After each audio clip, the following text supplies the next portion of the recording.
Snowfall menjadi titik pertama pesawat dan berujung di stadium. Indostar sekarang Garrison, EVOS Divine harus ke Forest Red. Gak ada yang nabrak Buriram. Oreo. Gue gak ngerti deh at this point kenapa gak ada yang nabrak Buriram. Padahal kalau lu perangin Snowfall, mungkin banget lu bisa perang selesai cepet tanpa harus ada yang ganggu.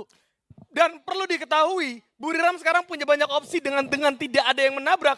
Garrison mungkin akan menjadi tujuan selanjutnya. Karena kalau kita berbicara jarak dari Garrison dan juga Snowfall tidak terlalu jauh. Jika Buriram masih bermain dengan tempo yang sama seperti game kedua, mereka akan main pinggiran dan mendapatkan momen di sana, Aji. Yap, tapi kita lihat gimana teman-teman dari Onyx Olympus dan juga RRQ Kazu udah ada tapping-tappingan menuju ke River Thread. Dan juga tadi ada Paysport yang harus diajar sama Onyx Olympus. Diamond berhasil ngidupin Sming. Tapi udah ada Dinokular juga, udah diinfoin. Dapat satu info, Gardu berhasil lemparin LBT. Berarti dua player dari Paysport sudah kandas di tangan Onyx Olympus. Agak galak Onyx Olympus tentunya, karena secara drop zone emang samaan. Tapi kita lihat juga gimana Gardu harus jatuh knockdown di tangan Hwanga. Dan bakal ada Legalot, jatuh for no reason. Dan di dalamnya harus bisa diandalkan tentunya dari anak-anak RRQ. Nah itu dia kegocek loh di situnya. Masih bisa dikuasai sama RRQ Kazu. Tapi River Thread belum menyerah King Kodok. Betul. Kali ini kawan-kawan dari RRQ jelas memiliki keuntungan. Lihat bagaimana seorang Demon akan terpukul cukup jauh kali ini. Bahkan kalau kita berbicara soal senjata, double vector yang dipegang tidak akan membantu cukup banyak dari jarak sejauh itu untuk memulai pertempuran. Demon coba dari ke belakang, regroup bersama dengan Nameless adalah kunci kali ini. Tapi setup di arah dalam juga sudah mulai dilakukan. Masih ada beberapa tembakan yang sedikit miss. Demon kali ini coba untuk masuk dan terus menusuk pertahanan dari RRQ. Yang kalau kita melihat RRQ dengan dapatnya 4 anggota, ini mereka punya banyak opsi untuk bermain entah keluar atau terus menahan di area dalam. Tapi Maal nampaknya benar terculik di tangan satu orang Nameless. Jelas ini bukan hal yang bagus, tidak ada satu follow up yang coba dilakukan untuk menyelamatkan nyawa dari seorang Maal. Tapi revive ulang akan coba dilakukan. Posisi akan terbaca, terlihat kembali dari sisi atas. River Thread coba di setting ulang oleh kawan-kawan dari RRQ kali ini. Nah ini dia, River Thread-nya masih belum cabut. Tapi ini juga ada upaya yang cukup cepat. Sambil kita lihat ada pergantian pemain dari attack all around. Keroro harus gantikan oleh Volky. Ada juga EVOS Divine yang udah membuka portal go-nya untuk langsung menuju ke arah Punggat. Ray berhasil dapetin Punggat. Aimgat. Tapi udah terpantau oleh seorang Limit yang baru aja menggunakan sebuah pocket market ya. Jumpgat berhasil dapetin Aimgat, langsung di tapping begitu saja. Hati-hati, masih bisa di cover. Jumpgat bakal berusaha untuk memberikan perlawanan. Limit juga dari belakang sana tentunya berhasil dapetin Aimgat. Bakal diportalin balik, bakal coba langsung diras. Masih bisa di cover harusnya, tapi Abak terlalu low. Abak harus knockdown akhirnya di tangan attack all around King Kodok. Kalau ini tidak bagus untuk kawan-kawan dari EVOS, bagaimana mereka kehilangan 2 anggota. Inisiasi cepat yang coba dimainkan EVOS demi bisa mengobrak-abrik pertahanan dari AAA, demi bisa mengejutkan AAA. Tapi justru mereka yang harus terkejut dengan adanya posisi 2 anggotanya harus tumbang. Bahkan kalau kita lihat pertempuran masih berlanjut di sisi luar Ray, coba diserang dari 2 arah yang berbeda. Altabi bakal coba dipopot terlebih dahulu. Jam coba dilakukan, Volky nampaknya coba untuk langsung men-take down ke arah seorang Ray yang langsung diambil juga oleh seorang Jamgot. Pada akhirnya EVOS hanya menyisakan 1 anggota. Gedai mau tidak mau harus melepas pertempuran, tapi sudah terdeteksi tidak akan memiliki banyak opsi. Bahkan dari seorang Jamgot langsung coba untuk menempel ke arah seorang Gedai. Tidak ada tim lain, tidak ada gangguan, dan sudah pasti di sisi atas juga masih terjadi pertempuran yang cukup berdarah. Abai, saudara terakhir harus tumbang di tangan River Thread kali ini, Aji. Apa yang terjadi sama RRQ Kazu ini udah lumayan membungkam RRQ Kazu. Kesimpulannya, menurut gua dengan kondisi RRQ Kazu tadi di papan kanan, udah sulit banget untuk RRQ Kazu bisa kembali ke papan kiri. Tapi masih ada harapan tentunya di 3 game selanjutnya dengan permainan yang lebih gila. Lu kalau mau gila sekalian menurut gua. Harus. Karena kesempatan masih bisa didapatkan, tapi dengan strategi yang memang benar-benar gila. Tapi Onyx Olympus kali ini akan segera datang terlebih dahulu. Terdengar suara-suara pertempuran. Satu setup coba dilakukan. Tapi lihat dari AAA, kali ini bakal coba untuk menggeser pergerakan dari Onyx. Biar coba untuk melakukan repositioning terlebih dahulu dengan Kiba yang harus tumbang. Tapi Jack mendapatkan 1 orang di sana. Bahkan kalau kita lihat langsung coba di ending terlebih dahulu. Gardu datang memberikan follow up, menjadi garda terdepan untuk kawan-kawan dari arah Onyx Olympus. 3 orang akan bergerak secara bersamaan. Vanguard ada follow up, coba untuk di jump shot. Masih ada pertukaran di antara keduanya. Bahkan Gare kali ini berhasil mendapatkan seorang Jamgot. AAA bakal coba diratakan kali ini karena menyisakan 1 orang saja yang langsung dikejar dan Pongotnya pun harus tumbang serta rata. Namun Onyx Olympus masih bisa ditembaki dari jarak yang cukup jauh nih Aji. Ya, ini ada Indostars yang juga mendengar pertempuran tersebut. Dia langsung masuk aja ke arah anak-anak dari Onyx Olympus karena emang momennya tepat banget. Bisa dimaksimalin sama anak-anak dari Indostars.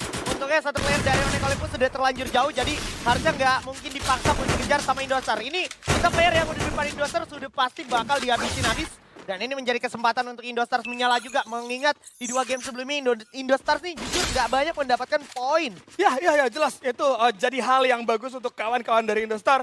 Walaupun memang Onyx yang harus jadi korbannya, at least dari Indostar sekarang udah mulai mendapatkan tempo yang memang mereka inginkan. Bagaimana mereka datang pada saat pertempuran sedang berlangsung atau baru selesai dan hal tersebut berhasil mereka eksekusi dengan cukup baik. Kalau Indostar mendapatkan 2 kali momentum seperti itu lagi di dalam map yang sama, jelas itu akan sangat-sangat membantu. Tapi Reverse Raid juga akan mengalami pertempuran kali ini melawan teman-teman dari PI Sport, sang tuan rumah yang nampaknya kalau kita lihat dari eksposi terlalu cepat untuk masuk, jatuh dia dan harus tertumbangkan juga dari satu penggawa yang memang bermain dari cukup jauh. Hoang An yang memaksa ke arah seorang eksposi harus tumbang. Elvini datang, coba ditutup. Demon akan coba dicari terlebih dahulu. Hoang Annya berada di area bawah. Riverside udah gak punya solusi dari seorang Demon untuk melarikan diri karena dengan adanya Demon yang berada di lantai 2, nampaknya pengejaran akan terus dialih.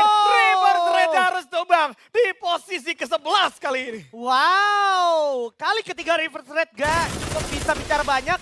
Ada perang yang terlalu matang untuk disetup balik sama Reverse Red. PI Sport sudah emang nungguin banget kehadiran siapapun yang selesai dari Railroad. Standby di sana, dia udah baca betul antara RRQ atau Reverse Red. Itu doang kunci mereka, tapi kita lihat Falcon akan berhadapan dengan WAG. Yang mana WAG udah pun harus kehilangan Dolphin. Membuat WAG tersisa 2 player aja, The Ghost dan juga Krillin kali ini.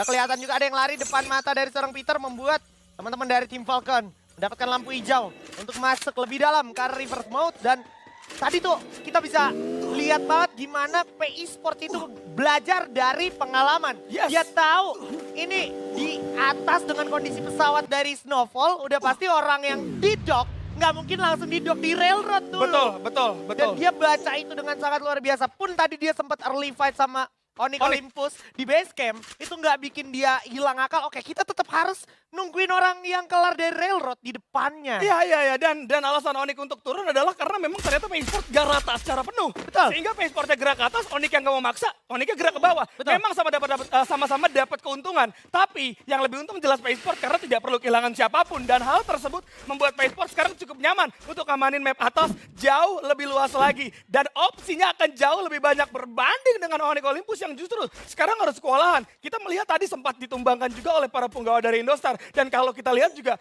masih menyisakan 2 anggota saja. Yang jelas ini adalah posisi yang cukup sulit oleh untuk kawan-kawan Onyx lebih tepatnya. Sepakat. Udah mas susah, terus juga harus selalu dihantui sama zona yang memaksa mereka bermain dengan tempo yang lebih cepat. Tapi ini dia, Portalgo. Coba digunakan oleh seorang Gardu menjadi sebuah info harusnya. Dari seorang Krillin terdengar step dan langsung ada upaya preventif dari seorang Krillin. Tapi gua harap ini nggak berlangsung lama dari seorang Gardu itu sendiri karena dia nggak boleh buang banyak waktu menurut gue supaya dia dapat kesempatan ngidupin temennya lagi. Nah ini dia, coba tembak langsung ke madu Aim, tapi Trogon melawan Mini Uzi memang bukan tandingannya. Betul, sayang sekali kawan-kawan dari Arawani kali ini harus kehilangan Gardu kembali. Harus coba ditumbangkan terlebih dahulu. EVOS Divine coba untuk melakukan regrouping kembali. Mereka sudah mulai utuh dengan 4 anggotanya. Kali ini kalau kita berbicara dari tempat EVOS Divine, mereka juga dapat satu tempat tertinggi dari seorang Abax yang memang akan coba mengawasi sisi belakang terlebih dahulu agar EVOS jauh lebih aman. Kita akan beralih ke pertempuran yang lebih jauh lagi. Stalwart kali ini melihat satu penggawa dari WAG yang harus mereka makan. 2 kill berhasil didapatkan oleh Stalwart dan WAG juga masih ada 3 anggota yang mana 3 anggotanya juga akan terus mengamankan posisi lebih dulu nih Haji. Ya, semua anggota yang tersisa dari WAG misah-misah semua. Betul. Dengan kondisi kerasa banget dengan gameplay yang kayak gini. Mentalitas mereka lagi nggak baik-baik aja. Yes. Mereka nggak mau yang namanya tusun langsung. Tapi di saat yang bersamaan susah juga untuk mereka mendapatkan poin kalau mereka sendiri-sendiri dong. Betul. Dan itu terbukti bagaimana pasifnya dari WAG yang kali ini tidak memiliki banyak opsi untuk bisa mengamankan zona selanjutnya. Dan kita akan melihat untuk zona selanjutnya akan bergerak kemana. Karena ini jelas akan menentukan rotasi dari masing-masing tim. Buriram, masih belum terlihat sama sekali bagaimana rotasi mereka tidak terlalu signifikan untuk muter ke arah jarum jam. Tapi lebih langsung menuju ke tengah tapi bersamaan dengan zona. Dan hal tersebut membuat rotasi dari Buriram terkesan lambat. Tapi cukup mematikan. Kenapa? Karena kalau tidak ada yang notice Buriram akan masuk dengan nyaman ke dalam zona. Kemudian mereka yang akan menjadi tuan rumah secara tiba-tiba aja. Yap. Apalagi Buriram juga dari tadi nyaman banget, nggak ada gangguan. Makanya gue agak gemes ketika pesawat lewat sana, tapi nggak ada yang berani nurunin Buriram. Dan sayangnya Abax emang udah ditungguin aja dari tadi sama temen-temen dari arah tim Falcon. Juga dengan Buriram yang udah dapetin Militia, walaupun sebenarnya zona selanjutnya udah nggak di sana, tapi ini bakal menjadi bola yang panas untuk Indostars sekali lagi. Karena Indostars sekarang berada di tempat yang cukup open field. Dia akan handle beberapa tim dari tempat yang nggak terduga-duga dan cenderung open juga nih. Wah nih, Indostar sih harus hati-hati ya. Portal kode dari Buriram sekarang udah siap. Bagaimana kalau Buriram coba untuk langsung masuk ke arah mereka, itu sudah pasti sangat-sangat bisa. Kemudian ada Sport yang tidak jauh dari arah mereka. Artinya Indostar bisa dijadikan target oleh dua tim sekaligus. Betul. Jika memang kawan-kawan dari Sport juga mulai sadar dengan adanya penggunaan Vivilite yang mungkin nanti bakal coba dipaksakan untuk masuk ke sisi tengah. Sedangkan Triple A kali ini akan bertemu dengan kawan-kawan dari arah Stalwart terlebih dahulu. Setup sudah mulai dilakukan, berkumpul di satu global yang sama. 3 punggawa dari arah Triple A di sana. Bahkan kalau kita melihat dengan adanya pembagian posisi, Saifa stop membagi 2 terhadap seorang Karamel dan juga Dewe kali ini. Namun kawan-kawan dari arah Stalwart tidak mau mengambil resiko lebih jauh lagi. Mereka sadar posisi mereka tidak terlalu bagus. Satu moving dan akan terus dilakukan berpindah-pindah tempat. Sedangkan Onyx mau tidak mau harus menghadapi pertempuran. On Fire coba untuk dikasih beberapa ledakan. Namun Jack harus tumbang di tangan seorang Chosky. Granatnya benar-benar maksimal. Kiba masih menunggu momentum terlebih dahulu. Satu jumpshot belum mengenai sasaran dengan cukup tepat. Tapi Kiba yang harus terjatuh begitu saja. Gare tidak bisa berbicara banyak. Berada di sisi atas sangat-sangat jauh aja. Ya itu udah kalah posisi sih. Tadi jujur aja, the way satu player dari Onyx udah knockdown itu udah sulit banget di-handle sama teman-teman dari Onyx Olympus. Itu ditambah Garenya juga udah di tempat yang lain untuk ngamenin placement point aja. Tapi kita lihat gimana On Fire sekarang. Dan bisa dipungkiri harus beradu melawan Attack All Around. Tapi sah Volky yang memiliki 0 koin. Dia udah kevonis seharusnya posisinya, nggak ada alasan untuk Volky selamat. Apalagi ini lawannya adalah tim Falcon yang juga lagi ada di peringkat paling atas. Harus dikandaskan juga akhirnya as a team. Makanya akhirnya Attack All Around puas di peringkat ke-9. 8 tim tersisa, EVOS Divine masih ada, Onyx Olympus pun masih ada di atas 1. Terus juga Indostars harusnya masih bisa bertahan, tapi dia harus lebih hati-hati lagi. Karena tadi sempat dimention juga sama gua sama King Kodok juga gitu ya. Betul. Karena ada 2 tim di sekitaran mereka gitu sih. Kalau Buriram yang mungkin mengincar ke arah tim Sport, jelas itu bakal jadi keuntungan yang besar. Tapi ternyata sudah ada binokular yang bakal coba dibuka. 4 punggawa dari Sport sudah mulai terbaca. Seharusnya pergerakan bisa diinisiasikan oleh tim yang menggunakannya. Bahkan ternyata lebih menuju ke arah Indostar terlebih dahulu. Ras kali ini menjadi garda terdepan. Terkena Astra 24 coba untuk menarik area belakang. Tunggu follow up terlebih dahulu. Tapi lihat bakal ada yang coba join tim Falcon. Bisa jadi akan menjadi orang ketiga di sana. Karena kemungkinan masih terjadi. Ada Lim yang harus terjatuh di sisi tengah. Lemparan. Gerada terus bakal coba dipaksakan. Masuk ke arah 3 punggawa. Hati-hati Lim. Masih coba untuk mundur. Lihat bagaimana Buriram tidak mau memaksakan kali ini. Mereka punya setup portal goal tapi gak mau yang namanya langsung nabrak ke arah Indostar begitu saja. Karena mereka sadar satu potensi tim datang. Ini bakal membuat mereka kerepotan juga sih. Ya benar. Ini fatal banget untuk Buriram United kalau dia sampai salah step. Di samping dia persis itu udah ada tim Falcon. Depannya ada Indostars. Dan sekarang Buriram ada di posisi yang malah nggak enak. Dia ngasih kesempatan teman-teman Indostars buat melarikan diri. Tapi untuk yang masih punya portal go, coba langsung gerak. Malah gerak menuju ke arah tim yang berbeda sekarang. Mereka udah malah di grounding yang lebih sejajar sama teman-teman dari tim Falcon. Dan ini lagi terpojok banget sekarang kembali ke arah Indostars. Udah sulit banget, hanya bisa berharap di satu pos terakhir. Ditambah somehow tim Falcon masih mungkin banget untuk nge-backstep pergerakan dari Buriram United. Lu lihat gimana Peter dan juga One More bisa buka jalannya, tapi belum ada kontak sama sekali. Oke, kontak dilakukan dan langsung Mosi knockdown begitu saja. Peter juga knockdown, dimanfaatkan dengan baik oleh Indostars walaupun Lim juga harus jatuh. Tapi Don't Cry yang berhasil dapetin Lim dan juga Kostyu berhasil dapetin Puna. 2 player dari Buriram udah kandas. Indostars juga 2 player udah kandas, sisa Dira Koncel aja. Harus bisa dimanfaatkan semaksimal mungkin. Bakal ada tapping-tapping lagi. Onyx pun harus puas peringkat ke-8. Sisa 7 tim aja dan Buriram Get High di sana bakal coba langsung dihajar. Dihabisin sama teman-teman dari Indostars harusnya. Tapi kita lihat Get High bakal menggunakan di zone-nya di Beberapa detik terakhir sebelum zona berjalan langsung dihajar sama anak-anak Indostar, tapi tak mau. Get-Hike masih bisa dapatkan satu engineer karena ada satu lagi one more, dan ini dia ternyata Kocel pun kalah di tangan Get-Hike. Buat di peringkat ke-7, 6 tim tersisa King Kodok. Astaga, ini bakal jadi chaos banget di 6 tim yang tersisa karena benar-benar padat dari zona yang ada. Expand menyisakan 2 anggota, The Axel dan juga Vice. Tapi kalau kita berbicara Get-Hike tadi benar-benar sulit sekali untuk ditangkap. Benar-benar membuat dari Indostar pun kewalahan. Tapi kita akan berfokus terlebih dahulu bagaimana tim Falcon yang masih utuh serta mendapatkan posisi paling enak. Kali ini akan mengabsen semua tim yang berada di zona terakhir. Setup demi setup sudah mulai terjadi. Lihat bagaimana Ghoul Melter kali ini bakal memakan begitu banyak Glual. Star Wars juga datang dari arah yang berbeda kali ini. Nampaknya yang menjadi sulit adalah kawan-kawan dari Expand yang berada di tengah-tengah. Namun ada Dewa juga yang harus coba di take down begitu saja. Nampaknya EVOS bakal coba dimajuin terlebih dahulu. Kali ini akan melawan kawan-kawan dari arah Star Wars. Namun Ray berhasil langsung meluluantahkan pergerakan dari Star Wars sehingga harus tumbang di posisi yang ke-6 aja. Yap, ini dia. Makin genting, tapi kita bisa lihat gimana Falcon udah dapetin 13 poin eliminasi. Harus di-shutdown saat lagi juga harusnya, tapi LBP sayang berhasil dapetin Ray. Membuat pergerakan dari Force Defense semakin terhambat. Get-Hike masih ada di belakang sana, satu. Bakal coba difokuskan. Aimgat juga keculik, membuat situasi semakin tidak menyenangkan King Kodok. Benar sulit.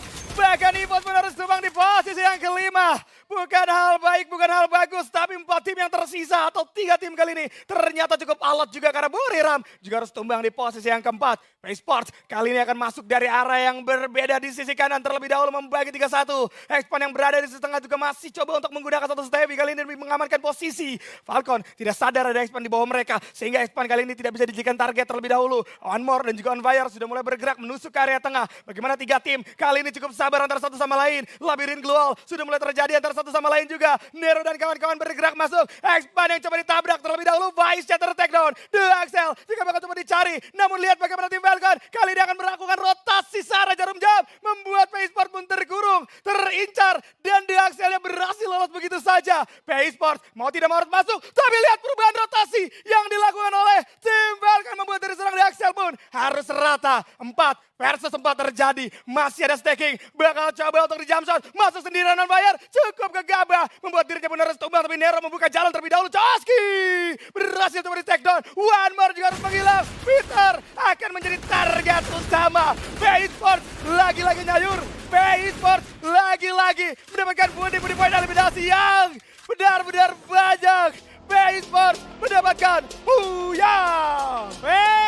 Sport membara-bara menunjukkan kebolehan mereka. Bahkan setelah Purgatory dapetin placement 2 dengan kill yang luar biasa banyak, dia masih lanjutin. Dia punya tren